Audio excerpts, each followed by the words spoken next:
जय हिंद, जय Bharat. Hello friends, कैसे हैं आप सब लोग। मैं उम्मीद करता हूं कि आप सब लोग बहुत ही अच्छे होंगे।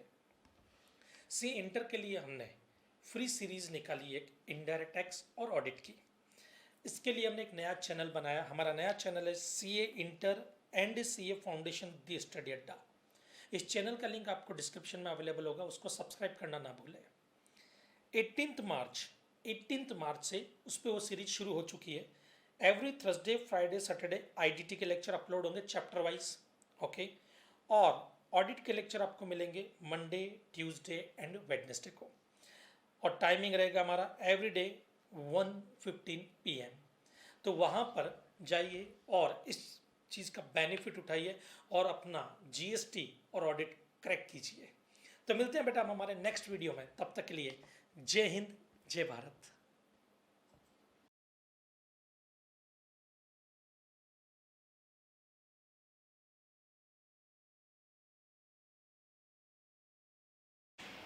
जय हिंद, जय भारत। दोस्तों, हमारा आज का नया टॉपिक शुरू हो रहा है और टॉपिक का नाम है रिटर्न। जीएसटी में रिटर्न चैप्टर नंबर 13 हम आज शुरू करने वाले हैं। एग्जाम पॉइंट ऑफ व्यू से चैप्टर कोई खास इंपॉर्टेंट नहीं है बेटा, बराबर। क्यों? क्योंकि उसका रीज़न है कि ये चैप्टर जो एक्ट में लिखा गया है उसमें से कई चीज़ें प्रैक्टिकल इंप्लीमेंट नहीं हो पाई है, और प्रैक्टिकल इंप्लीमेंट नहीं होने की वजह से उन चीज़ों को फिर बार बार बदला गया, बार बार चेंजेस आ रहे हैं। उन चेंजेस की वजह से ये चैप्टर अब वैसा नहीं रहा जैसा स्टार्टिंग में इसको इंट्रोड्यूस किया गया था, जिसकी वजह से इस चैप्टर की इंपॉर्टेंस खत्म हो गई। और एग्जाम पॉइंट ऑफ व्यू से भी ये चैप्टर ना के बराबर इंपॉर्टेंट है। इसमें खाली आपको GSTR 1, GSTR 3B, GSTR 4, ये जो चीज़ 3-4 फॉर्म है इनके बारे में आपको पता होना चाहिए, दैट्स ऑल। बाकी के फॉर्म के बारे में हल्का फुल्का आइडिया सफिशिएंट है। ओके, दूसरे इस चैप्टर में एक शॉर्ट नोट आ सकता है कि जो प्रैक्टिशनर होते हैं, जीएसटी प्रैक्टिशनर, उनके बारे में एक शॉर्ट नोट आ सकता है। तो आ सकता है, वो भी ना के बराबर चांस है। आए तो आए, ना आए तो ना भी आए, वैसा। ओके, तो ये चैप्टर की इंपॉर्टेंस ज़्यादा कुछ नहीं, बट क्या कि ये दूसरे कई चैप्टर्स में यूज़ होता है। जैसे इनपुट टैक्स क्रेडिट में इसका रेफरेंस कई बार आता है, तो वहाँ पर हल्का फुल्का नॉलेज के लिए ज़रूरी है। दूसरे कई चैप्टर के अंदर इसका रेफरेंस आता है तो हमको पता रहना चाहिए। जैसे रिफंड चैप्टर में इसका रेफरेंस आएगा, और जो रेफरेंस आता है वो जनरली GSTR 1, GSTR 3B इन्हीं का रेफरेंस आता है। ओके, तो उतना हमारे को पता होना चाहिए, दैट्स ऑल। तो हम इस चैप्टर को ज़्यादा इंपॉर्टेंस नहीं देंगे, जो काम की चीज़ें वही डिस्कस करेंगे। पूरा चैप्टर आपको पढ़ने की जरूरत नहीं। इस चैप्टर में से जो चीज़ें मैं मार्क करवाऊंगा और समझाऊंगा उतना सफिशिएंट है आपके एग्जाम पॉइंट ऑफ व्यू से। ओके, बाकी इसमें प्रैक्टिकल चीज़ें भी काफ़ी डाली है कि प्रैक्टिकल में कौन से फॉर्म का क्या कॉलम में क्या डिटेल भरनी चाहिए, वो सब आपने अपने आर्टिकलशिप में सीखा होगा। और नहीं भी सीखा आर्टिकलशिप में, तब भी कोई पैनिक होने की जरूरत नहीं। उस टाइप के क्वेश्चन फ्रेम करना मुश्किल है, प्रैक्टिकली भी मुश्किल है। वो करेंगे भी नहीं ऐसे क्वेश्चन फ्रेम, वो एग्जामिनर को भी पता है। ओके, खाली प्रैक्टिकल नॉलेज के लिए वो चीज़ें इंस्टीट्यूट के मॉड्यूल में थी तो मैंने भी अपने नोट्स में डाल दी, but exam point of view से उनका कोई लेना देना नहीं लगता मुझे। ओके, तो हम शुरू करते हैं इस चैप्टर को। चैप्टर शुरू करने से पहले एक छोटा सा एग्जाम्पल मैं आपको देना चाहता हूँ। उसी एग्जाम्पल से हमारा ये चैप्टर शुरू होगा, ताकि आपको मालूम चले कि हमारा चैप्टर कैसे और किस फ्लो में जा रहा है। बेटा, ये जो रिटर्न चैप्टर है ना, इसमें हम रिटर्न जो फाइल करते हैं वो पढ़ेंगे, जिसमें हम GSTR 1 आपने नाम सुना होगा, बराबर है। GSTR 2, GSTR 2A, GSTR 1A, GSTR 3, GSTR 3B, GSTR 4, 5, 5A, 6, 7, 8, 9 यूँ करके आगे और भी 10, 11, बराबर। अब इधर देखो, इनमें से GSTR 2 प्रैक्टिकली एप्लीकेबल नहीं होने की वजह से हट गया, तो ये आपके सिलेबस से इन्होंने हटा दिया, बराबर है। GSTR 3 प्रैक्टिकली अभी तक एप्लीकेबल नहीं कर पाए ये लोग, तो इसको भी हटा दिया। तो इसकी जगह GSTR 3B फाइल होता है, और 2 की जगह 2 है वो ऑटो पॉपुलेटेड होता है, उसी से काम चला रहे अभी हम। ऑटो पॉपुलेटेड होता है, उसी से काम चला रहा है अभी 8% टाइम में। तो जरा देखो, इन चीज़ों को समझते हैं। और GSTR 1 है, ये भी कोई काम का नहीं है अभी। ओके, तो ये जो चीज़ें हैं वो हटा दी गई है। मैचिंग कॉन्सेप्ट के क्वेश्चंस आपके हटा दिए गए हैं सिलेबस में से। तो जो मैचिंग के सेक्शन थे आपके, बराबर है, उन सेक्शन को भी उन्होंने हटा दिया। सेक्शन 42, 43 जो है उनका इम्पैक्ट भी इन्होंने यहाँ पर कम कर दिया है। तो चलो एक छोटे से एग्जाम्पल से समझते हैं। मान लीजिए बेटा कि मैं एक बिजनेसमैन हूँ। ये नवंबर मंथ के कुछ ट्रांजैक्शन आपको दिए गए हैं। ये ट्रांजैक्शन आपके नवंबर मंथ के, नवंबर 19 के। ये मैं हूँ mister M, is a supplier जो मुंबई का रहने वाला है, मुंबई, ओके, मुंबई का रहने वाला हूँ बेटा। तो अब जरा इन चीज़ों को, इन ट्रांजेक्शन को समझते हैं। Mister M is a supplier, मैं एक सप्लायर, और मैंने क्या किया, नवंबर मंथ में कुछ ट्रांजेक्शन की है, मतलब कुछ सेल की, कुछ सप्लाई की। जैसे 1 बाय 1 देखते हैं। 10 नवंबर को मैंने मिस्टर ए, जो एक रजिस्टर्ड पर्सन थे, उनको सप्लाई किया, और inter state supply, inter state में नाम लिख देता हूँ, यहाँ पर स्टेट का नाम भी लिख देते हैं कि यहाँ पर मान लेते हैं ये भाई साहब यूपी में रहते हैं, ओके, यूपी में रहते हैं। मैंने इंटर स्टेट सप्लाई किया 20,000 का इनको, ओके, और ये जो अमाउंट है ये वैल्यू है, वैल्यू एक्सक्लूडिंग जीएसटी वैल्यू है। फिर 12 नवंबर को मैंने मिस्टर बी को सप्लाई किया, जो इंटर स्टेट सप्लाई है, मतलब महाराष्ट्र में किसी को किया, 30,000 रुपीज़। 16 नवंबर को मैंने मिस्टर सी को सप्लाई किया, जो अनरजिस्टर्ड पर्सन है, इंटर स्टेट सप्लाई बड़ौदा के अंदर, ओके, 10,000 रुपीज़। 8 नवंबर को मिस्टर डी को सप्लाई किया, जो अनरजिस्टर्ड पर्सन है, इंटर स्टेट सप्लाई, जो राजस्थान के रहने वाले हैं, 20,000 रुपीज़ का। 19 नवंबर को मैंने मिस्टर ई, जो अनरजिस्टर्ड पर्सन है, उनको इंटर स्टेट सप्लाई किया 40,000, मतलब उन्होंने जीएसटी में रजिस्ट्रेशन नहीं ले रखा मिस्टर ई ने, और वो राजस्थान के रहने वाले, मैंने उनको माल भेजा यहाँ से, ओके। 21 नवंबर को मिस्टर एफ, जो अनरजिस्टर्ड पर्सन है, उनको इंटर स्टेट सप्लाई किया, मतलब महाराष्ट्र में ही कहीं पे, जो 3 लाख रुपए का था, बराबर है 3 लाख रुपए का। नेक्स्ट आता है आपके 25 नवंबर 2019, मिस्टर जी को मैंने सप्लाई किया, जो इंटर स्टेट सप्लाई है, और राजस्थान के, ओके, क्या है बेटा, राजस्थान के। एक और भी लिख लेते हैं यहाँ पर, एक और लिख लेते हैं। 29 नवंबर 2019 को मिस्टर एच को सप्लाई किया, जो अनरजिस्टर्ड पर्सन है, और इंटर स्टेट सप्लाई है राजस्थान, 3,50,000 रुपीज़, 3,50,000 रुपीज़, ओके। तो बेटा ये क्वेश्चन है, एक बार आप चाहो इस क्वेश्चन को कॉपी करना तो इसको कर लो, क्योंकि इसके इम्पैक्ट मैं आप समझाने वाला हूँ, रिटर्न कैसे फाइल होता है, और कौन से ट्रांजेक्शन कैसे कैसे कहाँ कहाँ जाएंगे। अब बेटा ये सारे ट्रांजेक्शन हो चुके हैं, और मैंने इन पे जीएसटी चार्ज भी किया, जीएसटी चार्ज भी किया है। मान लेते हैं जीएसटी रेट 18% होती है, वो जीएसटी मैंने चार्ज किया है, ओके। अब ये नवंबर मंथ कंप्लीट हो गया, नवंबर मंथ कंप्लीट हो चुका है। अब क्या होगा, अब मुझे क्या करना पड़ेगा बेटा, जो दिसंबर मंथ होगा ना, दिसंबर मंथ, उसमें 1 to 10 दिसंबर जो आएगा, उसमें मैंने जितने भी लोगों को माल बेचा है, जितने भी लोगों को माल बेचा है, उनकी डिटेल अपलोड करनी पड़ेगी मुझे। तो furnished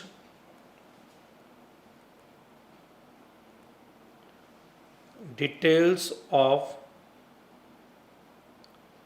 outward supply, outward supply मतलब जो मैंने सप्लाई की, इन फॉर्म GSTR1, GSTR1 जो फॉर्म है उसमें मुझे सारी डिटेल्स अपलोड करनी पड़ेगी, बराबर है, कि मैंने किन को बेचा है, कौन है, उनका GSTI नंबर, वैल्यू, GST कितना अमाउंट चार्ज किया मैंने, वो डिटेल, इनवॉइस नंबर, डेट, सब कुछ अपलोड करना पड़ेगा मुझे, ओके। तो वो सब GSTR1 में मैं अपलोड कर दूंगा। अब ये जो चीज़ें मैं अपलोड करूंगा 1 to 10 डेज में। हाय फ्रेंड्स, आपके चालू वीडियो के बीच में मुझे ये वीडियो डालना पड़ा एक इंपॉर्टेंट अनाउंसमेंट की वजह से। अभी जो है ना, जैसा कि मैंने आपको बताया कि ये वाला चैप्टर आपके सिलेबस के लिए इतना ज़्यादा इंपॉर्टेंट नहीं है, इतना ज़्यादा इंपॉर्टेंट नहीं है। रीज़न क्या कि इसमें जो भी ड्यू डेट्स दी गई, GSTR1, GSTR3B, GSTR4, 5, सारी डेट्स एक्सटेंड हुई है, अभी तक सारी डेट एक्सटेंड हुई है। तो कोई भी डेट पे प्रैक्टिकल लाइफ में अलग डेट होती है, और एक्ट के हिसाब से आपको अलग दिया गया है।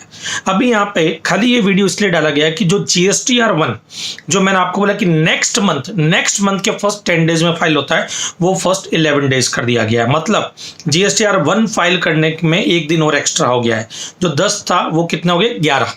फर्स्ट 11 डेज में GSTR1 फाइल होगा। तो कहीं पे भी अगर ये बोला गया कि GSTR1 नेक्स्ट मंथ के फर्स्ट 10 डेज में फाइल होगा, तो नहीं, अब वहां पे आप क्या करोगे, फर्स्ट 11 डेज, ओके, 11 तारीख तक फाइल कर सकते हैं। जैसे नवंबर मंथ है तो 11 दिसंबर तक, दिसंबर का 11 जनवरी, जनवरी का 11 फेब तक आप फाइल कर सकते हो GSTR1। वहीं पे एक और चीज है कि अगर आपका turnover annual aggregate turnover previous year का या करंट ईयर का, कोई से भी ईयर का, 1.5 सीआर से ज्यादा है, 1.5 करोड़ से ज्यादा है, बराबर है, तब तो आपको मंथली GSTR 1 फाइल करना पड़ता है। लेकिन अगर 1.5 करोड़ रुपया या उससे कम है तब आपको क्वार्टरली फाइल करना पड़ेगा GSTR 1। और क्वार्टरली में भी यहां पर चेंज हुआ है कि जैसे पहले क्या होता था, अप्रैल में जून है तो अप्रैल में जून का क्वार्टर है, बराबर 11 जुलाई तक फाइल करना होता था, बट अभी ऐसा नहीं, इसमें भी उन्होंने चेंज किया अभी कि अप्रैल में जून है तो नेक्स्ट मंथ, मतलब क्वार्टर एंड होने के बाद नेक्स्ट मंथ की लास्ट डेट तब तक आपको फाइल कर देना। तो अप्रैल में जून का 31 जुलाई तक, जुलाई अगस्त सितंबर का 31 अक्टूबर तक GSTR 1 फाइल करना है। ये क्वार्टरली कब फाइल होता है, जब टर्नओवर 1.5 करोड़ या उससे कम हो। कौन से ईयर का, अग्रीगेट एनुअल टर्नओवर, कौन से ईयर का, करंट ईयर का या प्रीवियस ईयर का। ओके, इसका मतलब करंट ईयर में कभी भी 1.5 करोड़ क्रॉस हो जाए आपका टर्नओवर तो उसके बाद आपको मंथली फाइल करना पड़ेगा।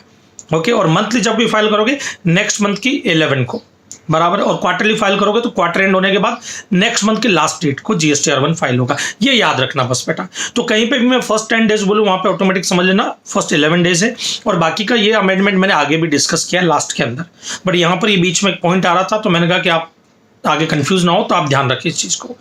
ओके, कंटिन्यू देखो आप अपना वीडियो आगे। ये बेटा 11th to 15th दिसंबर, ये वाला जो टाइम होता ना 11 to 15 दिसंबर, इसमें GSTR 2MA रिफ्लेक्ट होगी क्लाइंट के वहाँ पर, बराबर है। तो अब इधर देखना, जरा समझना ये अपलोड कैसे करते हैं, एक बार बताता मैं बेटा। ये जितने भी रजिस्टर्ड पर्सन को मैंने सप्लाई किया ना, रजिस्टर्ड पर्सन, देखो इधर लिख देता हूँ मैं,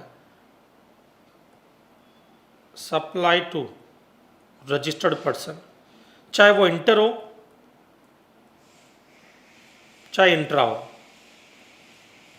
उन सब की इनवॉइस वाइज डिटेल अपलोड होगी। रीजन क्या है बेटा, जो रजिस्टर्ड पर्सन को सप्लाई किया उसको बोलते हैं B2B सप्लाई। उनको क्रेडिट लेना होता है, तो ट्रांजैक्शन मैच होना चाहिए। मैच होने के लिए इनवॉइस नंबर भी मैच होना चाहिए, डेट भी मैच होनी चाहिए, अमाउंट भी मैच होना चाहिए, GST का अमाउंट भी मैच होना चाहिए, हर चीज मैच होनी चाहिए, तो ही उनको क्रेडिट मिलता है।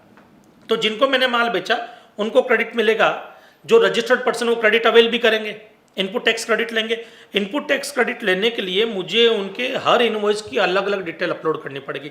तो जो डिटेल अपलोड होगी वो यहाँ पे इनवॉइस वाइज होती है, इनवॉइस वाइज डिटेल, बराबर है।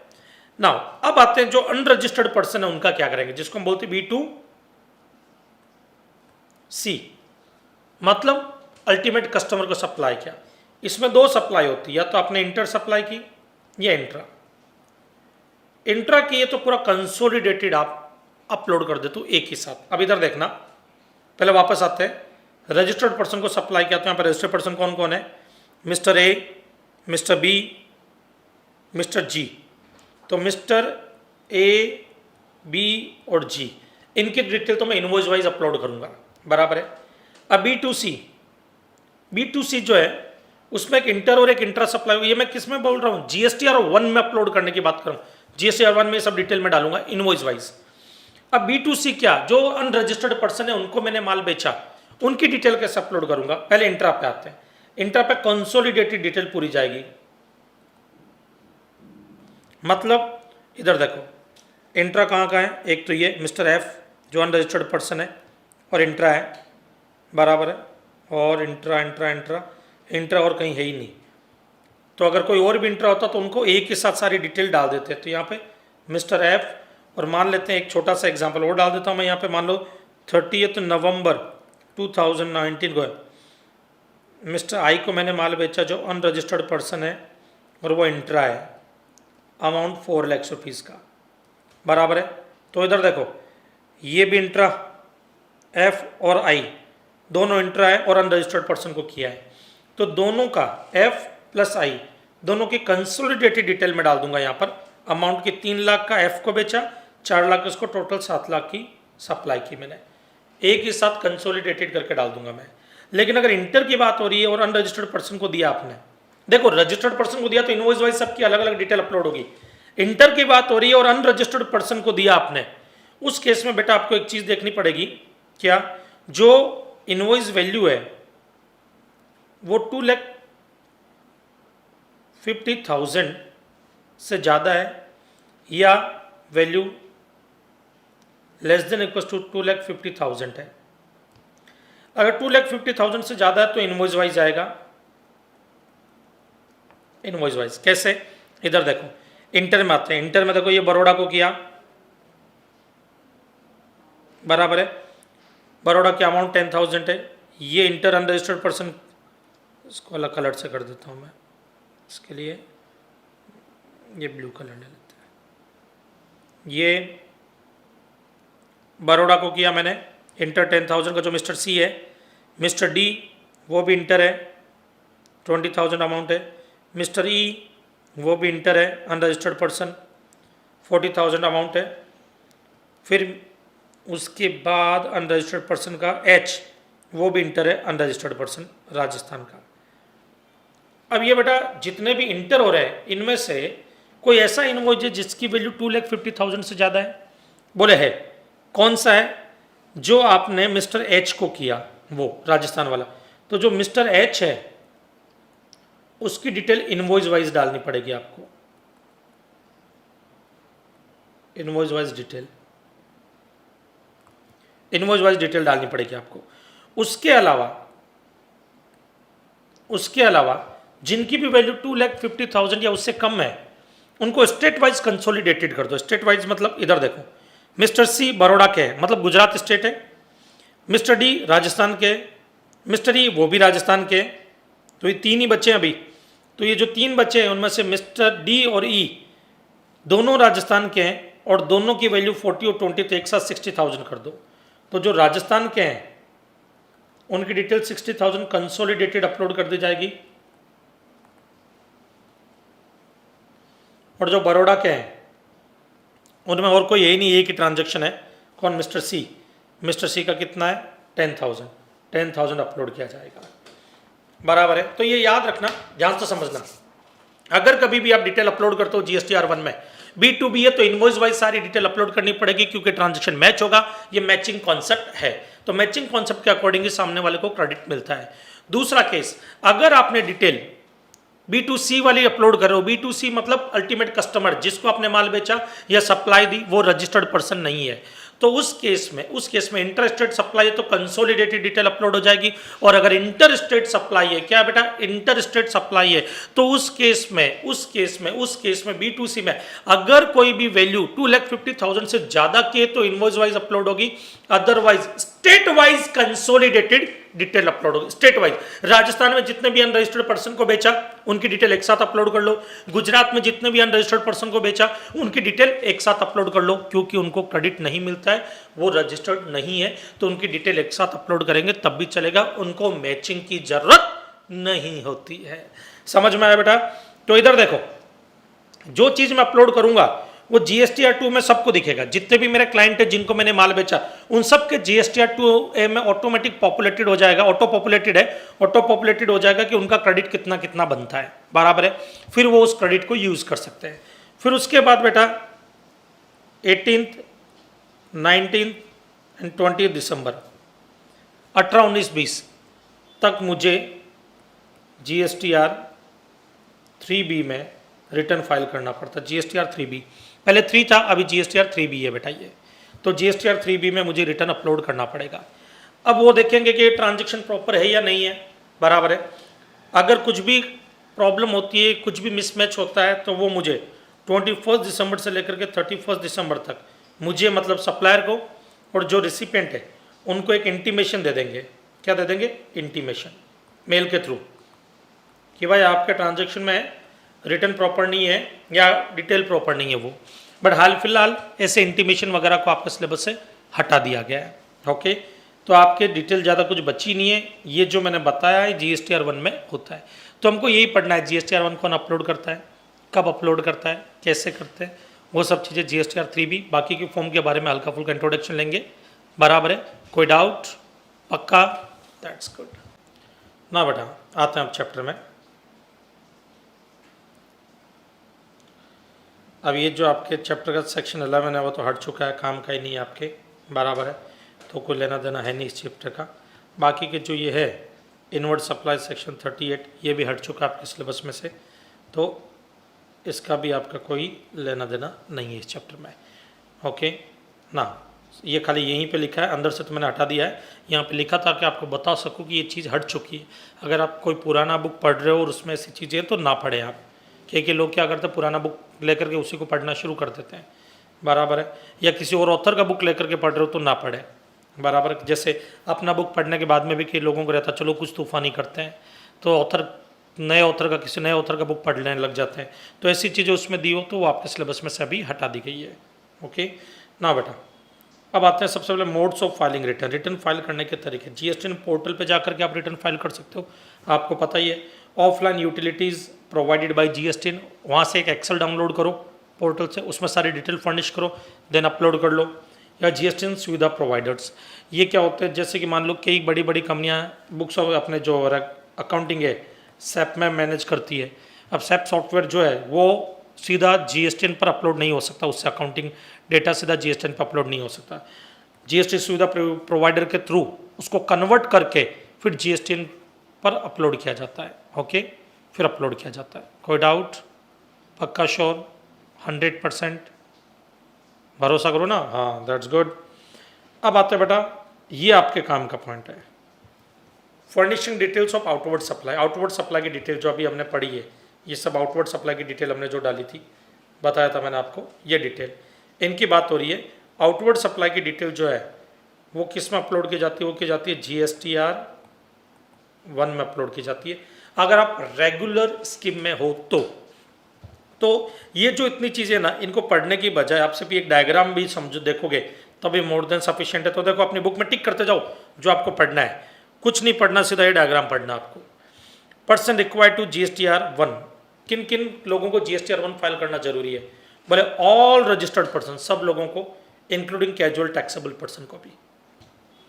नॉन रेसिडेंट टैक्सेबल पर्सन को नहीं, सिर्फ कैजुअल टैक्सेबल पर्सन को वो GSTR 1 फाइल करेगा। बट एक्सक्लूड किन को जरूरत नहीं है? अगर आप इनपुट सर्विस डिस्ट्रीब्यूटर हो, नॉन रेसिडेंट टैक्सेबल पर्सन हो, कंपोजिशन टैक्स पेयर हो, जो कंपोजिशन स्कीम में टैक्स पे करता है। अब इसके भी देखो बेटा अलग अलग कहानियाँ और किस्से हैं, क्योंकि input service distributor GSTR 6 form file करता है, वो होता है उसके लिए। नॉन रेसिडेंट टैक्सेबल पर्सन 5 होता है उसके लिए, सॉरी 5, GSTR 5 होता है। कंपोजिशन टैक्स पेयर GSTR 4 होता है उसके लिए। टैक्स डिडक्टर जो है गवर्नमेंट का, उनके लिए GSTR 8 होता है, आपके 7 होता है। ई कॉमर्स ऑपरेटर के लिए GSTR 8 होता है, और online information database access retrieval services के लिए 5 होता है। इन सब के लिए अलग फॉर्म होते हैं, तो इनको GSTR 1 और 3 भी फाइल नहीं करने पड़ते। इनके अलावा कोई भी है वो GSTR 1 फाइल करेगा और 3 भी फाइल करेगा। 1 फाइल करता है फर्स्ट 10 डेज में, फर्स्ट 10 डेज में जो रिफ्लेक्ट होता है 11 to 15 के बीच में रिसिपिएंट के पोर्टल पर, बराबर, ताकि उसको मालूम चले उसका क्रेडिट कितना है। ओके, देन 3B जो है वो रिटर्न होता है आपका, जो आपको 39 में फाइल करना पड़ता है। अब इसके बाद आपके काम की चीज़ जो इसमें आती है वो what is due date of submission of GSTR 1। Due date क्या है सबमिशन की? तो GSTR 1 for particular month is filed on और before 10th day of the immediately succeeding month. Next month के पहले 10 दिन के अंदर अंदर आपको करना पड़ता, फर्स्ट टू 10 डेज। 11 to 15 के बीच में कभी भी GSTR 1 फाइल नहीं होता। 15 के बाद आप फाइल कर सकते हो GSTR, बट वो लेट फाइलिंग माना जाता है। ओके, तो उसमें अगर कोई चार्जेस है तो वो आपको पे करने पड़ते हैं। मेन इंपॉर्टेंट पॉइंट इसमें एक आपको याद रखने वाला ये वाला है बेटा, as a measure easing the compliance requirement for small taxpayer. अब ध्यान से सुना, अगर कोई स्मॉल टैक्स पेयर है जिसका प्रीवियस ईयर का टर्नओवर 1.5 करोड़ तक था, या करंट ईयर में उसका टर्नओवर 1.5 करोड़ तक है, बराबर है, मतलब 1.5 करोड़ ना तो प्रीवियस ईयर में क्रॉस हुआ ना करंट ईयर में क्रॉस हुआ, उस आदमी को GSTR 1 क्वार्टरली फाइल करने के लिए बोला गया है। वो चाहे तो क्वार्टरली फाइल कर सकता है, उसको मंथली फाइल करने की जरूरत नहीं है। मतलब अप्रैल में जून में जितनी भी सर्विसेज या जितने भी गुड सप्लाई किए उसने, उनका रिटर्न वो 1st to 10th जुलाई में फाइल कर सकता है। जुलाई अगस्त सितंबर का 1st to 10th अक्टूबर में फाइल कर सकता है क्वार्टरली। अगर टर्नओवर 1.5 करोड़ से ज़्यादा है तो फिर उनको मंथली फाइल करना पड़ेगा। तो इधर देखो, Small tax GSTR1 has been allowed to filed quarterly by small taxpayers with aggregate annual turnover up to rupees 1.5 crore in the preceding financial year or the current financial year. बराबर है ना। अभिनव बोला as of now this facility has been given till the quarter January to March 2019, वहीं तक दी गई, but अभी भी इसको एक्सटेंड किया गया है। तो आपके सिलेबस की में तो ये चीज़ अभी भी है, आपके सिलेबस के पॉइंट ऑफ व्यू से ये चीज़ अभी भी है। अब बेटा एक क्वेश्चन ही आता है, अभी अभी हमने पढ़ा कि भाई जैसे नवंबर मंथ का केस है,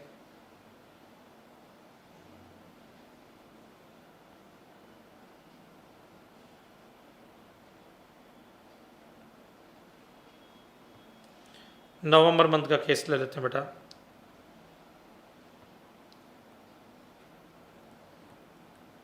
तो उसका रिटर्न हम दिसंबर में फाइल करते हैं, 1 to 10 दिसंबर में GSTR1 और 18 to 20 के बीच में GSTR3 भी, राइट, हम अपलोड करते हैं। बेटा क्वेश्चन ये है क्या इज इट पॉसिबल कि नवंबर का GSTR1 नवंबर में ही फाइल हो जाए? पॉसिबल है क्या ऐसा? यस। कब? अगर कैजुअल टैक्सेबल पर्सन है और उसका टाइम पीरियड खत्म हो गया। अब कैजुअल टैक्सेबल पर्सन आप जानते हो, अब जैसे मान लो कि मैं उदयपुर में की किसी एग्जीबिशन में गया, मैं एग्जीबिशन में गया 2 नवंबर को, मुझे परमिशन दी गई है 20 नवंबर तक की कि मैं कैजुअल टैक्सेबल पर्सन के नाम पे वहाँ पे 20 नवंबर तक रजिस्टर्ड हूँ। अब 20 नवंबर को रजिस्ट्रेशन मेरा कैंसिल हो जाएगा, ऑटो कैंसिल हो जाएगा। तो बेटा इसका मतलब है कि 20 नवंबर तक मुझे अपना रिटर्न भी फाइल करना पड़ेगा। तो उस वक्त मान लेते हैं बिजनेस शुरू होता है, एग्जीबिशन शुरू होती है 8 नवंबर से 20 नवंबर तक। तो बेटा इस बीच में मैंने जितने भी ट्रांजैक्शन किए हैं उनके लिए मैं दिसंबर का वेट नहीं करूंगा। क्यों नहीं करूंगा? कॉमन सेंस की बात है ना बेटा। मेरा रजिस्ट्रेशन कैंसिल हो जाएगा 20 नवंबर को, फिर रिटर्न में GST नंबर क्या डालूंगा मैं? तब उन्होंने बोला कि इस केस में मुझे नवंबर में ही अपने रिटर्न GSTR1 वगैरह फाइल कर देना है, या फिर मेरा रजिस्ट्रेशन ही मैं कैंसिल करवा रहा हूँ। GST का रजिस्ट्रेशन नंबर है ना, रजिस्ट्रेशन नंबर ही सरेंडर कर रहा हूँ, मेरा टर्नओवर 20 लाख क्रॉस ही नहीं हो पा रहा अब, तो मैंने रजिस्ट्रेशन नंबर सरेंडर करने के लिए अप्लाई कर दिया। तो मैंने एप्लीकेशन दे दी, मेरा रजिस्ट्रेशन कैंसिल हो रहा है नवंबर की 15 तारीख को, 15 को। अब 15 ऑफ नवंबर को रजिस्ट्रेशन कैंसिल होगा, तो 1 तारीख से 15 तारीख तक जितने भी ट्रांजेक्शन मैंने किए हैं उनका मुझे पेमेंट तो करना पड़ेगा, सरकार को पेमेंट करने के लिए रिटर्न फाइल करना पड़ेगा। रिटर्न फाइल करूंगा तो GST नंबर भी चाहिए, तो फिर वो बोलेंगे मुझे कि नवंबर का नवंबर में आप फाइल कर दो, दिसंबर तक हम वेट नहीं कर सकते। 2 एक्सेप्शन है कि GSTR सेम मंथ में भी फाइल हो जाता है। आओ जरा देखते हैं, ये एक्सेप्शन ध्यान में रखना। इधर देखो, the due date of filing of GSTR1 may be extended by commissioner of state, commissioner of UTGST for a class taxable person by way of notification। मतलब ये जो 1 to 10 डेज वाला प्रोविजन है, ये चाहे तो कमिश्नर जो है वो एक्सटेंड कर सकता है। तो बेटा काफ़ी सारी डेट्स तो एक्सटेंड हो ही रही है अपनी। एनुअल रिटर्न फाइल करने की डेट 17-18 की अभी तक एक्सटेंड हुए जा रही है, बराबर है। A taxpayer cannot file GSTR1 before the end of the current tax period. ये बोलना चाहता है कि कोई भी आदमी, जैसे नवंबर में मेरे ट्रांजेक्शन हुआ है तो ये मंथ एंड होने तक फाइल नहीं कर सकता है, इस मंथ के बाद ही करेगा, मतलब दिसंबर में ही करेगा, 1 to 10 दिसंबर में। ओके, तो a taxpayer cannot file GSTR1 before the end of the current tax period. जिस मंथ के ट्रांजेक्शन है वो मंथ एंड होने से पहले फाइल नहीं कर सकता, बट इसके 2 एक्सेप्शन है। क्या एक्सेप्शन? ये देखो एक्सेप्शन। पहला है, अगर आप कैजुअल टैक्स पेयर हो after the closure of their business, और आपका रजिस्ट्रेशन कैंसिल हो गया, आपका बिजनेस आप बंद करके एग्जीबिशन खत्म हो चुकी है, वापस मुंबई आ रहा हूँ मैं, तो फिर मैं पे करके आऊँगा, GSTR1 फाइल कर दूंगा मैं सेम मंथ में। या cancellation of GSTN of a normal taxpayer, या कोई भी नॉर्मल टैक्स पेयर अपना GSTN नंबर कैंसिल कर रहा। ओके, नाउ नेक्स्ट आता है, what kind of details of outward supply are required to be furnished. अब GSTR1 में किस तरह की डिटेल आप फर्निश करोगे, क्वेश्चन ये है। तो बेटा अब इसके अंदर जो है वो डिटेल मैंने आपको बताई, वो वाला ये चार्ट आप देख लेना खाली, बस ज़्यादा और किसी फोकस नहीं करना। चार्ट में ये ऊपर वाला जो है ना, ये सब कवर कर लिया मैंने। Outward taxable supply, B2B supply है, B2B, तो B2B सप्लाई अगर है तो इंटर स्टेट सप्लाई अगर होती है, इंटर स्टेट सप्लाई होती है, तो invoice wise details of all supplies to be uploaded, सब इनवॉइस वाइज। बट B2C है और इंट्रा स्टेट है तब तो consolidated details of all supplies to be uploaded. और अगर इंटर स्टेट सप्लाई है तो इनवॉइस की वैल्यू मोर देन 2,50,000 है, कितना, मोर देन 2,50,000, तब इनवॉइस वाइज डिटेल अपलोड होगी। और लेस देन है या इक्वल्स टू 2,50,000 है तो state wise consolidated detail to be uploaded. ये आपने अभी अभी एग्जाम्पल में सीखा था। जैसे बड़ौदा का एक ही केस था तो हमने अपलोड किया, राजस्थान के 2 केस थे तो हमने कंसोलिडेटेड अपलोड कर लिया। बट राजस्थान का एक केस ऐसा भी था B2C का जिसमें अमाउंट 2,50,000 से ज़्यादा का था तो उसका इनवॉइस वाइज डिटेल अपलोड की थी हमने, बराबर है। तो ये जो हमने सीखा ऊपर ये वाला एग्जाम्पल, ओके, यही सब।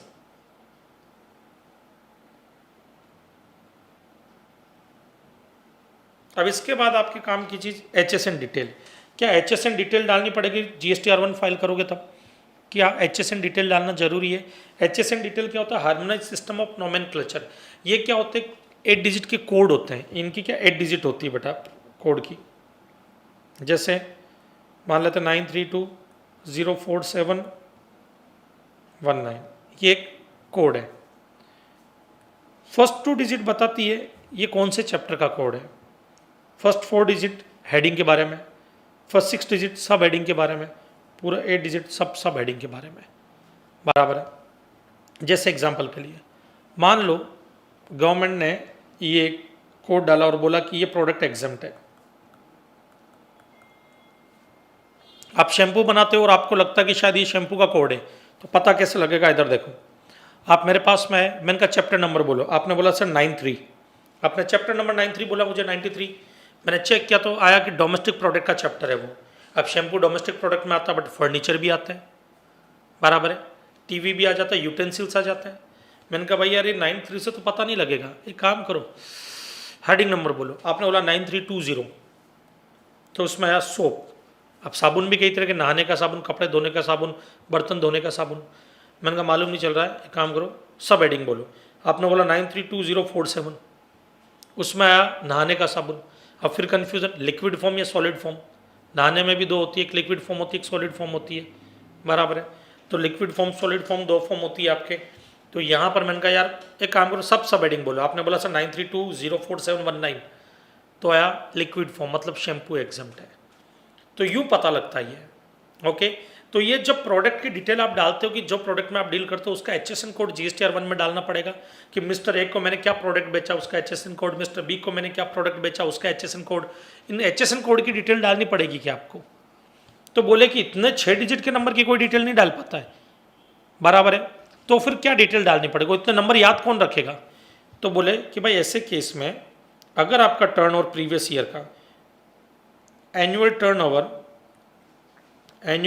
In the presiding financial year 1.5 crore तक है तो आपको कोई डिटेल डालने की जरूरत नहीं है HSN की। बट 1.5 करोड़ से ज़्यादा था आपका पिछले साल का टर्नओवर और 5 करोड़ तक था, up to 5 crore, more than 1.5 crore और अप टू 5 करोड़, तो फर्स्ट 2 डिजिट डाल दो जो चैप्टर के होते हैं। और मोर देन 5 करोड़ है तो फर्स्ट 4 डिजिट, क्योंकि इन डिजिट से चैप्टर का डिस्क्रिप्शन पूरा मिल जाता है, पूरा डिस्क्रिप्शन मिल जाता है कि कौन चैप्टर मतलब प्रोडक्ट का डिस्क्रिप्शन पूरा मिल जाता है कि कौन सी सप्लाई, उस सप्लाई का डिस्क्रिप्शन पूरा आ जाएगा यहाँ पर, ओके ना।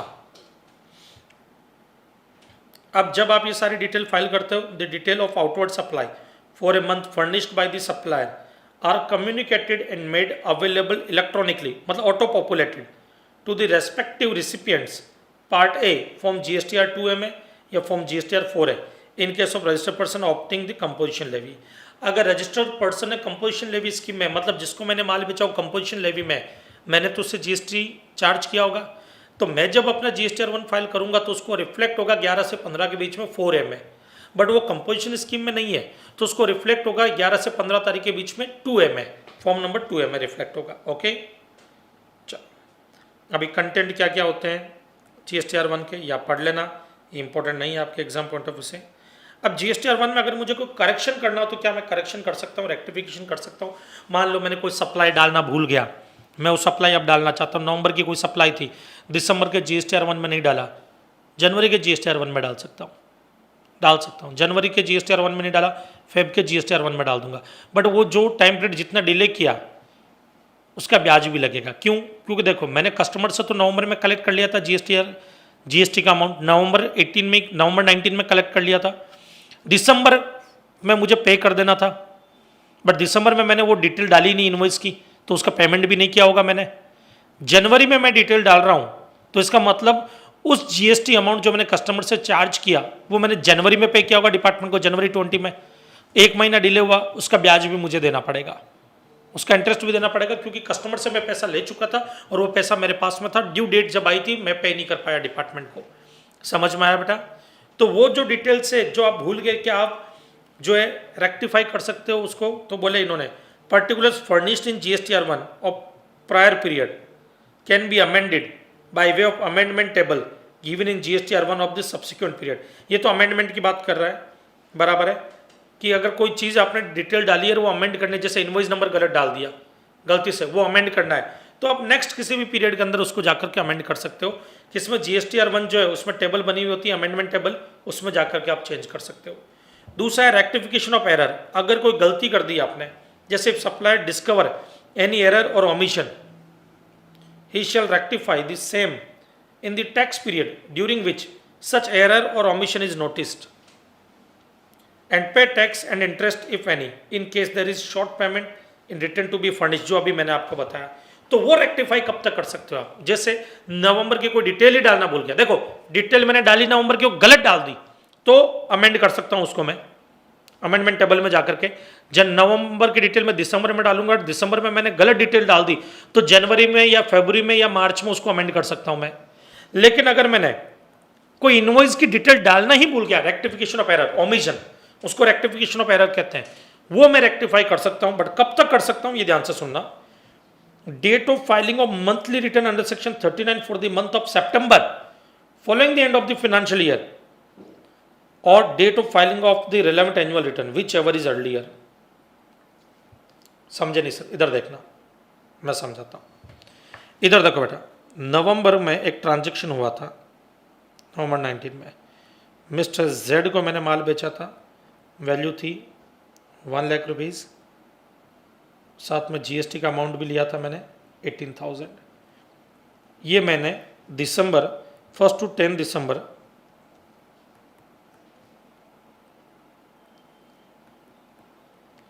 जब मैं डिटेल्स अपलोड कर रहा था GSTR1 में, ये डिटेल भूल गया, अपलोड करने भूल गया बेटा। इसका मतलब जब 20 दिसंबर को मैंने GSTR3B फाइल किया, उससे पहले मैंने पेमेंट भी किया होगा टैक्स का, उससे पहले क्या किया होगा? पेमेंट ऑफ टैक्स, जो भी मैंने कस्टमर से कलेक्ट किया वो पे किया होगा। उसमें ये 18,000 पे नहीं किया मैंने, 18,000 पे ही नहीं किया, क्यों? मैं भूल ही गया। तो डिटेल जब डाली नहीं मैंने GSTR1 to 10 में, तो GSTR3B जब फाइल करा था उससे पहले जो टैक्स का पेमेंट करना होता है वो पेमेंट किया ही नहीं मैंने। अब क्या होगा इधर देखना, मुझे चीज़ याद आती है जनवरी में। तो जनवरी में 1 to 10 जन 2020 के GSTR1 में मैं उस चीज़ को डाल दूंगा, और ये जो 18,000 है ये पे भी करूंगा जब GSTR3B भरूंगा, तब ये पे भी करूंगा 18,000। बट अब इसके ऊपर मुझे 1 महीने का ब्याज देना पड़ेगा, क्योंकि ये पैसा गवर्नमेंट के अकाउंट में 20 दिसंबर को ही पहुंच जाना चाहिए था, जो 20 जनवरी को पहुंचा है, तो 1 महीने का ब्याज लगेगा। अब बेटा इधर देखना, ये मैं कब तक कर सकता हूँ? मान लो मैं जनवरी में भूल गया तो मैं फेब में कर सकता हूँ, फेब में भूल गया तो मैं मार्च में कर सकता हूँ, मार्च में भूल गए अप्रैल में कर दूंगा, अप्रैल में भूल गए मई में भूल गए जून में भूल गए जुलाई में कर दूंगा, जुलाई में भूल गए तो अगस्त में कर दूंगा, अगस्त में भूल गए सितंबर में भूल गए अक्टूबर के टाइम रिटर्न फाइल करूंगा तब कर दूंगा, अक्टूबर भूल गए फिर नहीं कर सकता। क्यों सर? क्योंकि ये बोलता है, इधर देखो, ये केस कौन से फाइनेंशियल ईयर का है? 1920 का केस है, नवंबर 19 का केस है, तो 1920 फाइनेंशियल ईयर का है। ये फाइनेंशियल ईयर एंड होने के बाद, ये एंड कब होगा? 31 मार्च 2020 को। तो नेक्स्ट जो फाइनेंशियल ईयर होगा उसका सितंबर का रिटर्न जब आप फाइल करोगे, सितंबर 20 का रिटर्न, इसका जब रिटर्न फाइल करोगे आप, जनरली हम कब करते हैं? 20 अक्टूबर को करते हैं। बराबर है, बट कभी 18 अक्टूबर को भी कर देते हो। तो जो भी date of filing of return वो डेट, और 1920 का जो एनुअल रिटर्न फाइल करोगे आप, date of filing of annual return, दोनों में से whichever is earlier. Generally annual return की डेट दी गई है 31 दिसंबर, फाइनेंशियल ईयर एंड होने के बाद। मतलब 1920 का एनुअल रिटर्न 31 दिसंबर 2020 तक फाइल हो जाना चाहिए। ये ड्यू डेट है एनुअल रिटर्न फाइल करने की, बट उससे पहले भी कर सकते हो। तो आपने अगर मान लो एनुअल रिटर्न फाइल कर दिया 26 जुलाई को ही, तो फिर 26 जुलाई के बाद आप GSTR1 में कोई भी रेक्टिफिकेशन नहीं कर सकते हो आप, फिर नहीं हो पाएगा, फिर दिक्कत हो जाएगी। समझ में आया? अब बेटा इधर देखना, ये जो लिखा था प्रैक्टिकली थोड़ा सा चल नहीं रहा। Date of filing of annual return उन्होंने बोला 31 दिसंबर 2020 होगा, कब? 1920 का। अब एक इंटरेस्टिंग चीज़ बताऊं, 17-18 जो फाइनेंशियल ईयर उसका कब तक फाइल हो जाना चाहिए था? 31 दिसंबर 2018 तक। वो अभी तक फाइल नहीं हुआ, वो अभी तक फाइल नहीं हो पा रहा है, अभी तक दिक्कत आ रही है उसमें। तो डेट एक्सटेंड पे एक्सटेंड हो रही है, इसलिए मैंने कहा प्रैक्टिकली ये जो चीज़ें ना वो काम में नहीं आ रही, इसलिए इस चैप्टर का importance exam point of view से कम हो गया है। बराबर है? चल, तो वो यही कहना चाहता है कि आपको जो भी पेमेंट करना है टैक्स का, इंटरेस्ट के साथ में आप पे कर सकते हो। बराबर है? अगर आपने शॉर्ट पेमेंट किया था या पेमेंट करना भूल गए, in the return furnish to such tax period, कब तक कर सकते हो? Date of filing of monthly return under section 39 for the month of September. सितंबर का रिटर्न जब फाइल करोगे तब। कौन सा सितंबर? Following the end of the financial year, financial year end होने के बाद जो सितंबर आएगा। या फिर date of filing of relevant annual return whichever is earlier. Okay, अब बेटा इसके अंदर और आगे कोई काम की चीज?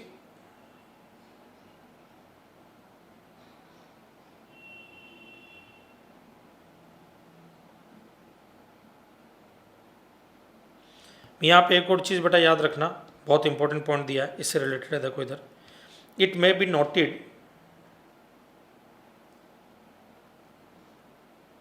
it may be noted that the expression due date is missing in the time limit prescribed for making amendments under section 37। यहाँ पे ये नहीं बोला, इन्होंने बोला date of filing of relevant annual return, ये बोला है यहाँ पर, date of filing of relevant annual return, ये नहीं बोला due date of filing of annual return. Due date नहीं वर्ड यूज किया, जबकि आगे एक जगह ड्यू डेट वर्ड यूज करता। तो GSTR1 के लिए actual date of filing of annual return और actual date of filing of September return, whichever is earlier, actual date, not due date. Therefore, such date apparently means actual date of filing, not due date. GST1 needs to be filed even if there is no business activity. अगर आपका कोई business activity नहीं भी हो रहा है, जैसे नवंबर month पूरा खाली गया, मक्खियां मार रहा था बैठ करके, तब भी GSTR1 नील फाइल करूंगा, बट करना जरूरी है। Tax payer opting for voluntary cancellation of GSTN will have to file GSTR1 for active period। अगर मैं अपना रजिस्ट्रेशन कैंसिल करवा रहा हूं तो कैंसिल करने से पहले जितनी भी सप्लाई की थी उनके लिए भी मुझे GSTR1 फाइल करना पड़ेगा। ये आ रहा है कि अगर मान लो, इधर देखना, मान लेते हैं ये 1 अप्रैल 2019 है, okay, where taxpayer has been converted from a normal taxpayer to composition taxpayer। मैं पहले नॉर्मल स्कीम में था, रेगुलर स्कीम,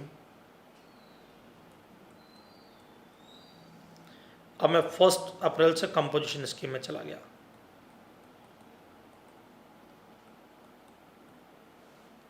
तो बेटा जब मैं रेगुलर स्कीम में था ना, तो उसके लिए तो मुझे GSTR1 एंड GSTR3 भी भरना ही पड़ेगा। मतलब 31 मार्च 2019 का GSTR1 और GSTR3 भी मैं फाइल करूंगा, डेफिनेटली करूंगा।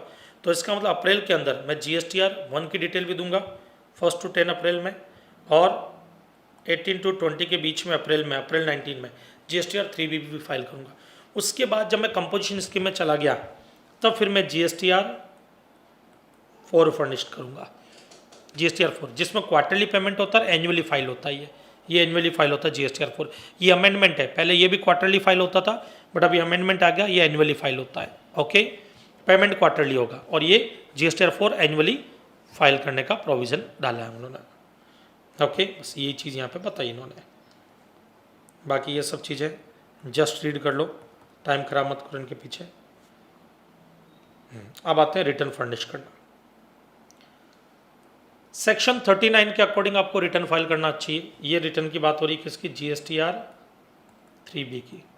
पहले यहाँ पर ये 3B नहीं था, एक्ट के अंदर पहले GSTR 3 था, बट 3 के लिए GSTR 2 अपलोड होना बहुत ज़रूरी है ताकि मैचिंग कर सके, बट GSTR 2 अभी है नहीं, तो 3B अभी नहीं आया, तो अभी खाली GSTR 3B से काम चलाते हैं। तो GSTR 3B क्या है, इधर देखो, जो GSTR 3 की जगह आया। However, filing of GSTR 3 has been deferred by the GST Council। तो इसमें काम की चीज़ कितनी है वो देखो, currently return in form GSTR 3B is being notified as a monthly return to be filed by the registered person who are required to file GSTR 3. Presently, the due date of submission of GSTR 3B is being notified 20th day of the month succeeding the relevant month. नवंबर का आपको file करना तो 20 दिसंबर तक कर सकते हो, तो 18, 19, 20 हम मैंने डिस्कस किया था आपसे, तो लास्ट डेट होती है 20 दिसंबर। Okay, GSTR 3B can be submitted electronically through common portal. Common portal पे ये भी आपको पता है। GSTR 3B is simple return. अब इसमें ज़्यादा कॉम्प्लिकेटेड चीज़ें नहीं होती, इसमें क्या रहेगा देखना, simple return containing summary of outward supply. मैंने किन किन को माल बेचा उसकी एक समरी रहेगी। Inward supply liable to reverse charge, वो इनवर्ड सप्लाई जिसमें मैं टैक्स पे करूंगा RCM में, उनकी डिटेल, मतलब हर इनवर्ड सप्लाई नहीं, जिनमें मैं टैक्स पे करूंगा RCM में। एलिजिबल ITC, जो 2A में मेरा इनपुट टैक्स क्रेडिट दिखाई दे रहा है, जैसे मैंने किसी से माल खरीदा तो उन्होंने तो GSTR 1 फाइल किया होगा, तो मेरे 2A में रिफ्लेक्ट हो रहा है वो अमाउंट इनपुट टैक्स क्रेडिट का, उसकी डिटेल। फिर payment of tax, GSTR 3B file करने से पहले मुझे टैक्स का पेमेंट करना पड़ता है, उसकी detail. The GSTR 3B does not require invoice wise data outward supply। Outward supply का इनवॉइस वाइज डेटा अपलोड करने की जरूरत नहीं है। बस ये कंटेंट है, क्या क्या कंटेंट होते हैं GSTR 3B के, जो आप फॉर्म में देखे भी होंगे, नहीं तो एक बार आप रीड कर लो। ओके, ये आपके मेन इंपॉर्टेंट था। अब इसके बाद जो इंपॉर्टेंट है वो ये वाला पार्ट है, इसको एक बार हम डिस्कस कर लेते हैं ना बेटा। नेक्स्ट आता है आपके, अब GSTR 4 के बारे में डिस्कस करते हैं। GSTR 4 क्या है, ये क्या बोलता है बेटा, देखो, composition tax payer and tax payers paying tax under notification number 2/2029। अब कंपोजिशन टैक्स पेयर मतलब जो कंपोजिशन स्कीम में रजिस्टर्ड है, बराबर है, और नोटिफिकेशन नंबर 2/2019 मतलब concessional rate scheme, CRS, concessional rate scheme, जो उसमें रजिस्टर्ड है। ओके, तो कंसेशनल रेट स्कीम नई नई आई है बेटा, आपको भी पता है, हमने ये चैप्टर नंबर 3 में डिस्कस किया था डिटेल में, कंसेशनल रेट स्कीम क्या होती है, बराबर है, ये उसकी बात कर रहा है। तो अगर आप उस स्कीम में हो तो उस केस में आपको बोला to file annual and make payment quarterly, मतलब पेमेंट आपको क्वार्टरली करना पड़ेगा, एनुअली आपको रिटर्न फाइल करना पड़ेगा। इसको, ये जो सारा डिटेल है ये पढ़ने की जरूरत नहीं, आपको जो मैं मार्क कर रहा हूँ उतना देख लो, बहुत है। इधर देखो बेटा, इसमें every registered person paying tax under section 10 मतलब कंपोजिशन स्कीम में, और paying tax bye availing the benefit of notification number 2/2019 मतलब कंसेशनल रेट स्कीम, बराबर, शेल इलेक्ट्रॉनिकली फर्निश, क्या फर्निश करेंगे, ए statement in the prescribed form containing details of payment of self assessed tax, जो भी tax आपने compute किया, calculate किया, क्योंकि कंपोजिशन स्कीम में आपको अपने टर्नओवर का 1% पे करना पड़ता है अगर आप डीलर या मैन्युफैक्चरर हो तो, बराबर है। डीलर हो तो 1% टैक्सेबल सप्लाई का, मैन्युफैक्चरर हो तो 1% आपके किसका, अग्रीगेट टर्नओवर का पे करना पड़ता है। अगर आप रेस्टोरेंट की सर्विस प्रोवाइड करते हो तो 5% आपको पे करना पड़ता है अग्रीगेट टर्नओवर का, जिसमें एग्जेम्प्टेड सप्लाई काउंट नहीं होती है, वो आपको पता है। उसके अलावा कंसेशनल रेट स्कीम में होता है आपको 3+3 मतलब 6% के हिसाब से आपको पेमेंट करना पड़ता है, बराबर है। तो वो जो पेमेंट करना पड़ता है वो टर्नओवर पे आप खुद कैलकुलेट करोगे, तो जो भी सेल्फ असेस्ड टैक्स है फॉर एवरी क्वार्टर वो आप पे करोगे by 18th of the month of succeeding such quarter, मतलब अप्रैल से लेकर के अप्रैल में जून का जो क्वार्टर है उसका 18 जुलाई को आप पेमेंट कर दोगे टैक्स का, जो भी इस क्वार्टर का टैक्स है, जो भी टर्नओवर है उसमें जो भी टैक्स बनता है आप खुद कैलकुलेट करके पे कर दोगे 18 जुलाई तक। फिर जुलाई से लेकर के जुलाई, अगस्त, सितंबर उसका आप 18 अक्टूबर को पेमेंट कर दोगे।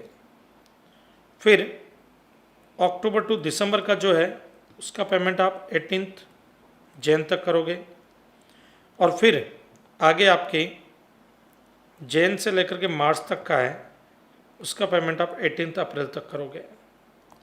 अब पेमेंट हो गया। अब पेमेंट होने के बाद ईयर एंड होने दो, ईयर एंड होने के बाद आप एनुअली रिटर्न फाइल करोगे इसका, बराबर है। तो आगे देखो, ए रिटर्न जो GSTR 4 में फाइल होगा, GSTR 4 for every financial year और part of the financial year on और before 30th day of April following the end of the such financial year. मतलब 30th अप्रैल 2020, अगर मान लो ये 19 है तो 2020 तक आपको फाइल करना पड़ेगा, बराबर है। अब इसमें बाकी की कोई भी चीज़ें आपको इतना फोकस करने की जरूरत नहीं है, उन्हीं चीज़ों को वापस से घुमा फिरा करके बताया गया है। तो एग्जाम पॉइंट ऑफ व्यू से ये वाली जो चीज़ें हैं आपके काम की नहीं, खाली अभी ये वाला पॉइंट पे आ जाओ। Registered person who has opted pay tax under section 10, मतलब कंपोजिशन स्कीम और concessional rate scheme, from the beginning of the financial year shall require to furnish details outward and inward supply, outward supply की inward supply, and written under Rule 59, 60 and 61 relating to the period during which the person was liable to furnish such details, and written till the due date of furnishing the return of the month of September of succeeding financial year or furnishing annual return of the preceding financial whichever is earlier। ये आपका क्या है, amendment का है। अगर कभी भी आपको जैसे कोई भी चीज़ जैसे करना हो, अमेंड करना हो, रेक्टिफिकेशन करना हो, तो उसके लिए उन्होंने बोला कि आप कब कर सकते हो, जनरली आप कि नेक्स्ट फाइनेंशियल ईयर जो है उसमें आप सितंबर का रिटर्न फाइल करोगे या एनुअल रिटर्न फाइल करने की date whichever is earlier, जो अभी हमने डिस्कस किया था GSTR 1 और 3B के लिए, बराबर है। बाकी अब ये जितना भी है ना बेटा, ये GSTR 5 के बारे में दिया हुआ है, GSTR 6 के बारे में दिया हुआ है, देन ये GSTR 7 के बारे में, फिर ये GSTR 8 के बारे में, ये जरूर एक बार मैं आपसे डिस्कस करूँगा अभी थोड़ी देर में। बट इन सबको शॉर्ट में मैं आपको बताता हूँ बेटा, ये जितने भी फॉर्म है 10, 11, 5 है, इन सबको हम 4 शॉर्ट में एक बार देखते हैं। आप आ जाओ सीधा अपने पेज नंबर 361 पर, या किसी की बुक में ये आगे पीछे भी हो सकता है पेज नंबर, तो टेंशन मत लेना, बराबर है। क्योंकि कई चीज़ें एक बार प्रिंट होने के बाद बुक जब सेकंड टाइम प्रिंटिंग में गई शॉर्टेज आने पे, तो कई ऐसे क्वेश्चंस नए ऐड हो गए या डिलीट हो गए, तो उसकी वजह से आगे पीछे हो सकती, तो पैनिक होने की ज़रूरत नहीं आपको, बराबर है ना। ये सारे फॉर्म की एक लिस्ट दी हुई है, शॉर्ट में इसी से पढ़ लेना, तो बाकी वो सब पेज पढ़ने की आपको ज़रूरत नहीं पड़ेगी। तो देखो एक बार GSTR 1 हम पढ़ चुके हैं, GSTR 3B हम पढ़ चुके हैं, बराबर है। कंपोजिशन स्कीम का भी हम डिस्कस कर चुके हैं, GSTR 4 कंपोजिशन स्कीम के साथ एक आपका ये नोटिफिकेशन नंबर 2/2019, ये वाला जो है ना,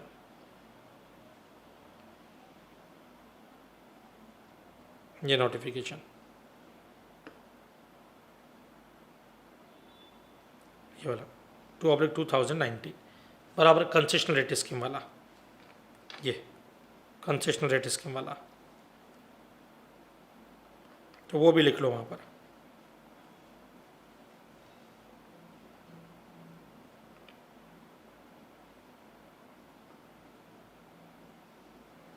कंसेशनल रेट स्कीम दोनों के लिए प्रोविजन एप्लीकेबल है। क्वार्टरली उनको 18th of the month succeeding the quarter, उसमें आपको पेमेंट करना पड़ेगा, और GSTR 4 जो एनुअली आपको फाइल करना पड़ेगा, जो 30th अप्रैल से पहले पहले हो जाना चाहिए नेक्स्ट फाइनेंशियल ईयर के। नाउ GSTR 5 पे आते हैं। GSTR 5 क्या है? GSTR 5 बेटा कौन फाइल करेगा, ये है कौन फाइल करेगा उसका कॉलम, बराबर है। उन सब क्या होता है उन सब का कॉलम, तो डिस्क्रिप्शन, हु फाइल और डेट ऑफ फाइलिंग, कौन सी डेट है, ड्यू डेट कौन सी है। तो डिस्क्रिप्शन वो फॉर्म किसके लिए, कौन फाइल करेगा, और डेट ऑफ फाइलिंग क्या होगी। ओके तो इधर आओ बेटा, monthly return for a non resident tax payer. तो नॉन रेसिडेंट टैक्स पेयर जो होता है वो ये रिटर्न फाइल करता है GSTR 5 में, कब तक, 20th of the month succeeding the tax period और within 7 days after expiry of the registration whichever is earlier.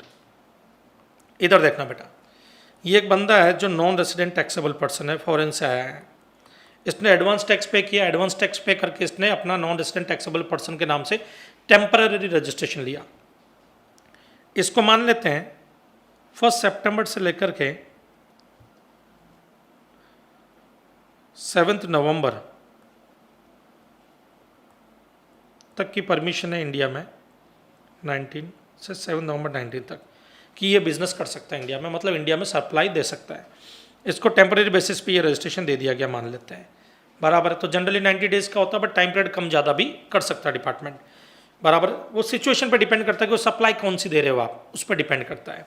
अब इधर देखना बेटा, यहाँ पर ये केवल 20th of the month succeeding the tax period और within 7 days after expiry of registration whichever is earlier, ये इन्होंने बोला है। ओके, तो अब इधर देखते हैं, ध्यान से सुनना, या इसको एक काम करते हैं, इसको कर देते हैं अपन 30 नवंबर तक का परमिशन मिला, 30 नवंबर तक। अब इधर देखना बेटा, सितंबर मंथ में नॉन रेजिडेंट टैक्सेबल पर्सन ने सप्लाई की होगी, उसका रिटर्न आपको 20 अक्टूबर को फर्निश कर दें, सितंबर का अक्टूबर में। अक्टूबर मंथ में जो आपने सप्लाई की है उसका रिटर्न आपको 20 नवंबर तक फाइल कर देना है।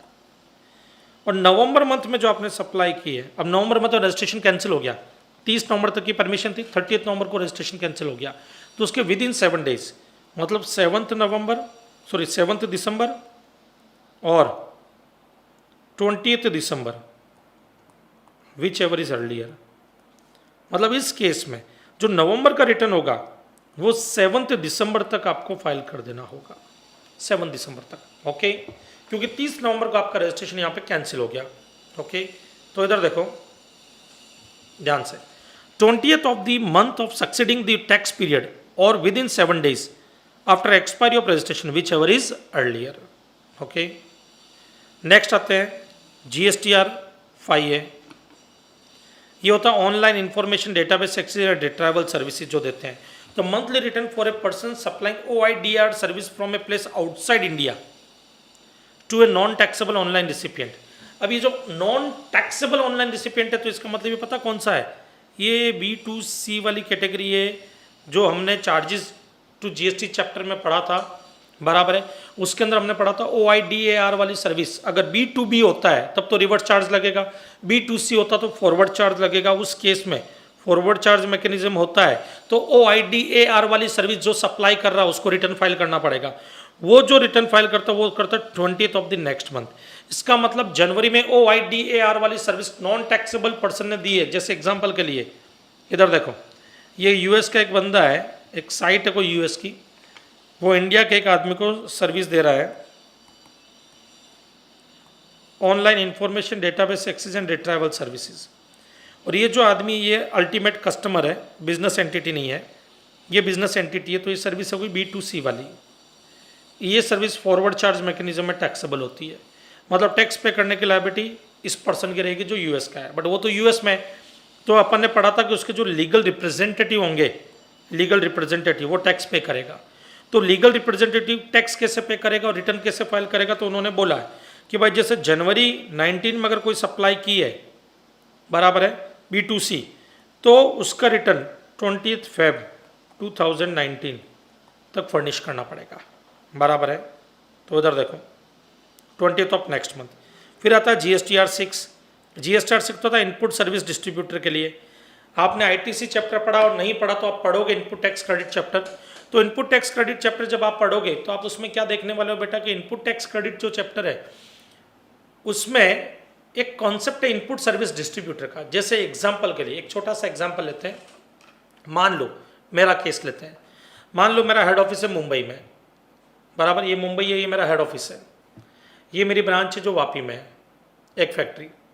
अब इस फैक्ट्री में किसी ने सर्विस दी, फैक्ट्री में सर्विस दी, 1 करोड़ रुपए की सर्विस दी है, मान लो 18 लाख का GST चार्ज किया, बट किसने दी, इन भाई साहब ने दी। इन भाई साहब ने मेरी फैक्ट्री में सर्विस दी 1 करोड़ रुपीज़ की, 18 लाख का GST चार्ज किया। इन्होंने इन्वॉइस बना दिया हेड ऑफिस के नाम से। हेड ऑफिस का मुंबई में, मुंबई में अलग रजिस्ट्रेशन नंबर है, वापी में अलग रजिस्ट्रेशन नंबर होगा।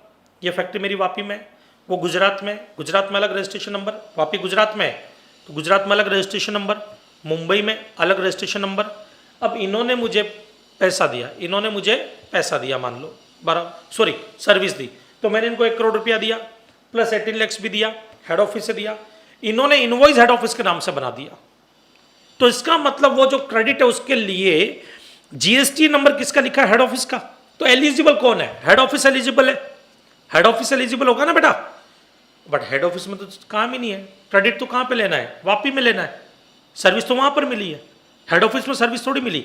बट इन भाई साहब ने क्या किया, जो इनवॉइस इशू किया ये इनवॉइस कुछ ऐसा इशू कर दिया इन्होंने हेड ऑफिस के नाम से, कि यहाँ पे लिख दिया हेड ऑफिस बराबर है, GSTIN नंबर हेड ऑफिस का डाल दिया इन्होंने, वैल्यू 100 lakhs, GST 18 lakhs।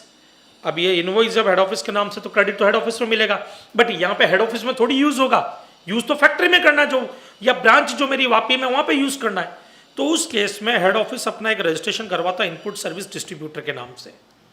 उसके बाद वो जो क्रेडिट होता है वो डिस्ट्रीब्यूट करता है अपनी वापी ब्रांच को 18 lakhs का, और वो क्रेडिट फिर वापी में यूज होता है।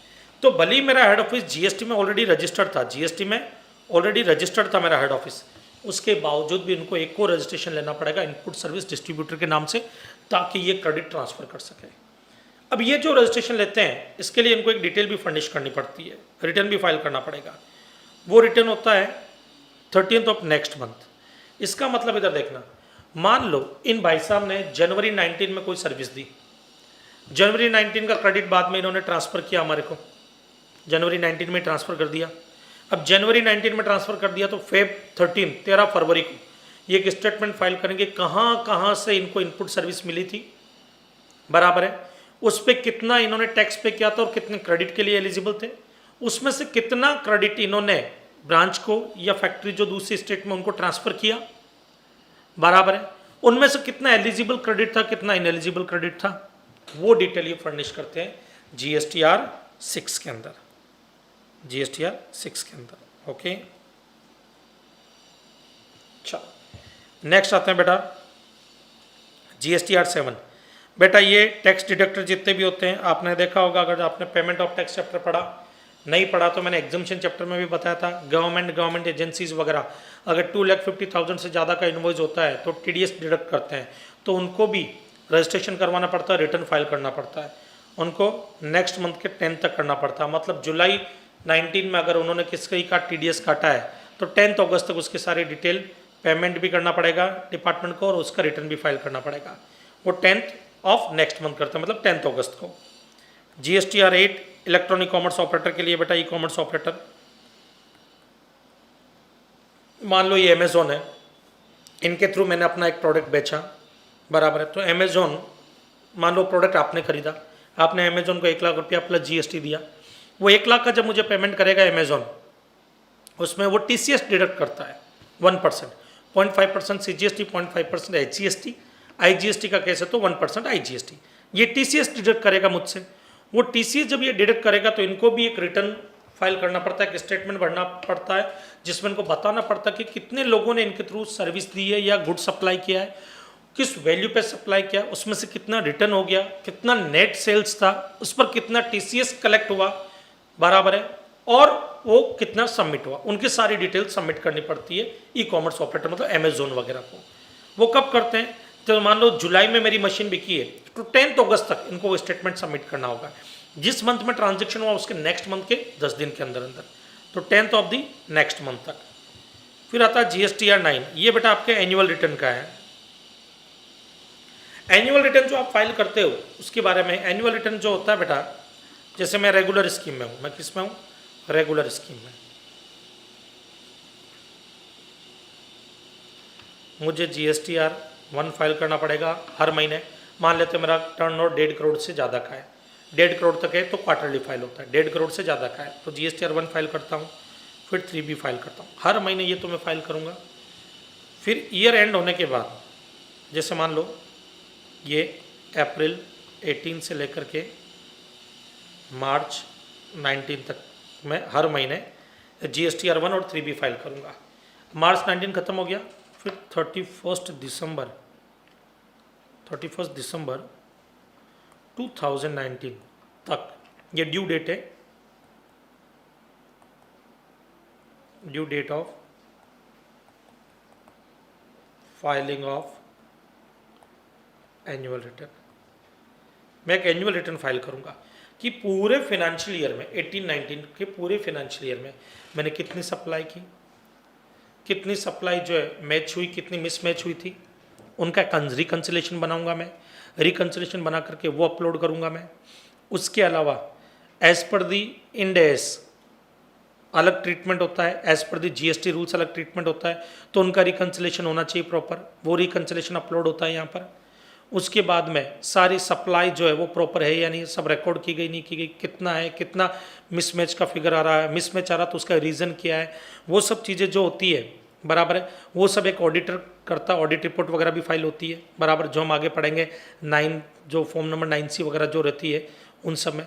तो बट GST 9 जो होता है उनमें भी ये डिटेल वगैरह सब फाइल करनी पड़ती है आपको। तो ये जब डिटेल फाइल करोगे, ये पूरे साल की होती है 18-19 की पूरी, तो इसकी ड्यू डेट होती है जैसे ही फाइनेंशियल ईयर एंड होगा उसके बाद जो 31 दिसंबर है तब तक फाइल करना है।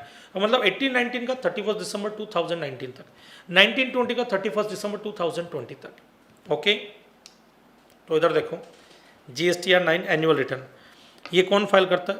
रजिस्टर्ड पर्सन करेगा, other than input service distributor नहीं करेंगे, TDS TCS डिडक्टर नहीं करेंगे, कैजुअल टैक्सेबल पर्सन को करने की ज़रूरत नहीं होती है, नॉन रेसिडेंट टैक्सेबल पर्सन को करने की ज़रूरत नहीं होती है। इसका मतलब बच्चे कौन कौन कंपोजिशन स्कीम में हो बराबर है, उनको इन्होंने एक्सक्लूड नहीं किया है, रेगुलर स्कीम में हो उन्होंने इनको एक्सक्लूड नहीं किया है बराबर है, और नॉन रेसिडेंट को कर दिया, GSTR 5 को कर दिया, GSTR हाँ रेगुलर स्कीम में भी कैजुअल टैक्सेबल पर्सन नहीं होने चाहिए, आप उनको करने की ज़रूरत नहीं होती है, कैजुअल टैक्सेबल पर्सन को एनुअल रिटर्न फाइल करने की ज़रूरत नहीं होती है, क्योंकि वो तो टेम्परेरी बेसिस पे एक स्टेट में कुछ दिनों के लिए बिजनेस करते हैं। जो लोगों का रेगुलर बिजनेस होता है, अब जैसे इधर देखो मेरा मुंबई में भी है बिजनेस, मेरा बड़ौदा में भी बिजनेस है, बड़ौदा के लिए अलग एनुअल रिटर्न फाइल होगा, मुंबई के लिए अलग एनुअल रिटर्न फाइल होगा मेरा बराबर है। बट बड़ौदा में मैं कैजुअल टैक्सेबल पर्सन था 10 दिन के लिए, 20 दिन के लिए, 100 दिन के लिए या 90 दिन के लिए, तो एक टेम्परेरी पीरियड के लिए था, तो उसके लिए कोई एनुअल रिटर्न फाइल करने की ज़रूरत नहीं होती, कैजुअल टैक्सेबल पर्सन को एनुअल रिटर्न फाइल करने की ज़रूरत नहीं होती है बराबर है। तो उसके अलावा बाकी जो कंपोजिशन स्कीम या रेगुलर स्कीम में होते हैं वो एनुअल रिटर्न फाइल करते हैं 31 दिसंबर ऑफ नेक्स्ट फाइनेंशियल ईयर को। अब बेटा ये डेट दी गई है, प्रैक्टिकली अभी तो 17-18 का जो 31 दिसंबर 2018 तक फाइल हो जाना चाहिए था, उसकी डेट गवर्नमेंट अभी तक एक्सटेंड कर रही है, बहुत दिक्कत आ रही है इसको फाइल करने में ना। GSTR 9 है, GSTR simplified annual return under composition scheme, ये जो है कंपोजिशन स्कीम के लिए एक काम करो यहाँ से हटा दो बराबर है, कंपोजिशन स्कीम के लिए ये वाला लगेगा आपके, ये GSTR 9 फाइल नहीं होगा, ये रेगुलर स्कीम के लिए होगा बराबर है। एनुअल रिटर्न दोनों के लिए फाइल होते हैं बट फॉर्म अलग होते हैं, एनुअल रिटर्न दोनों को भी फाइल करना पड़ेगा, रेगुलर स्कीम वालों को भी करना पड़ेगा, कंपोजिशन स्कीम वालों को भी करना पड़ेगा, बट रेगुलर स्कीम वाले GSTR 9 में फाइल करेंगे और कंपोजिशन स्कीम वाले GSTR 9A में फाइल करेंगे। Taxable person opting for composition levy 31 दिसंबर of next financial year, date वो का वही है, खाली फॉर्म बदलेंगे। GSTR 10 final return taxable person whose registration has been surrender और कैंसिल। ये क्या होता है? मान लो बेटा मैं अपना बिजनेस ही बंद कर रहा हूँ या मैं अपना GST रजिस्ट्रेशन नंबर सरेंडर कर रहा हूँ। अब GST रजिस्ट्रेशन नंबर सरेंडर करने के लिए हमने रजिस्ट्रेशन चैप्टर पढ़ा, तो उसमें आपने देखा होगा कि भाई GST रजिस्ट्रेशन नंबर मेरा है, मैंने 1 नवंबर को अप्लाई कर दिया कैंसिलेशन के लिए,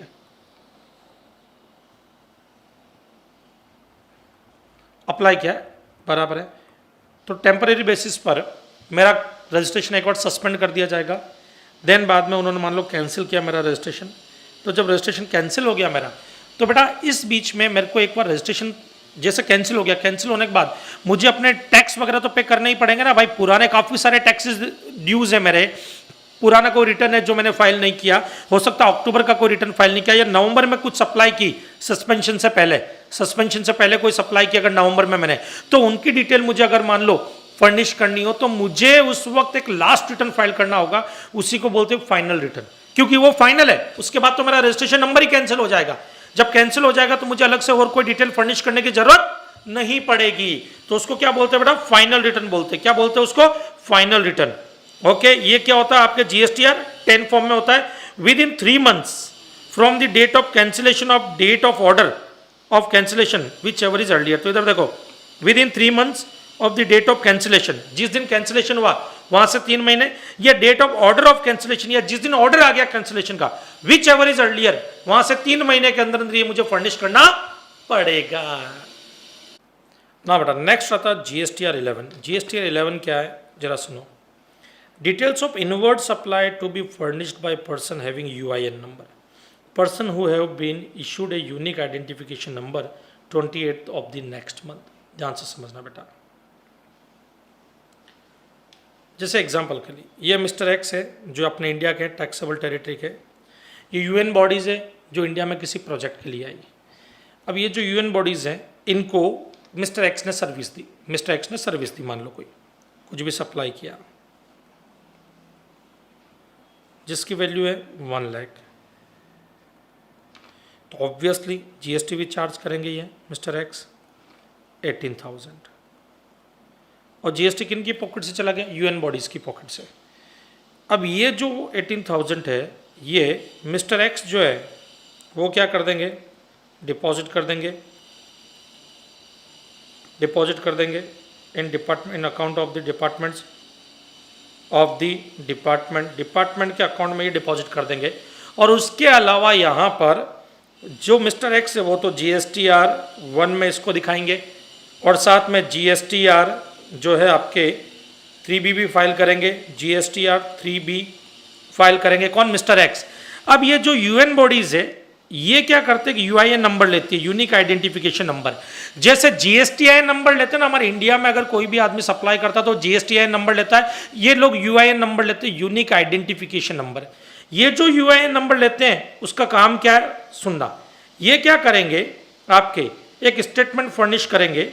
जैसे मान लो ये सप्लाई हुई थी 28 या मान लेते 28 अप्रैल 2019 को सप्लाई हुई थी। 20 अप्रैल 2019 को ये सप्लाई की गई है, तो 28 अप्रैल 2019 को ये सप्लाई हुई है बेटा। तो इसका मतलब ये जो 18,000 है ये बाद में रिफंड होगा। रिफंड किसको होगा बेटा? ये रिफंड होगा यूएन बॉडीज को। ये 18,000 अमाउंट जो लिया गया है वो यूएन बॉडीज को रिफंड कर दिया जाएगा। बट रिफंड करने के लिए यूएन बॉडीज को एक स्टेटमेंट, एक रिटर्न सबमिट करना होगा। और वो जो रिटर्न सबमिट करते हैं यूएन बॉडीज, बराबर है, वही रिटर्न आपका ये GSTR 11 है। अब इसमें वो इनवर्ड सप्लाई की डिटेल देते हैं कि किन किन से उन्होंने माल खरीदा या सप्लाई ली यूएन बॉडीज, और किसको कितना कितना टैक्स पे किया, ताकि 18,000 का उनको क्या मिल सके? रिफंड मिल सके। ये 18,000 का रिफंड मिल सके किसको? यूएन बॉडीज को। अब इसके लिए उनको ये स्टेटमेंट को फाइल करना होगा। ये जो GSTR 11 है वो उनको फाइल करना होता है 28, ये जुलाई ये अप्रैल मंथ का, तो 28 मई तक फाइल करना होगा। मतलब नेक्स्ट महीने की 28 तारीख तक उनको ये फर्निश करना होता है। तो 28th of the next month.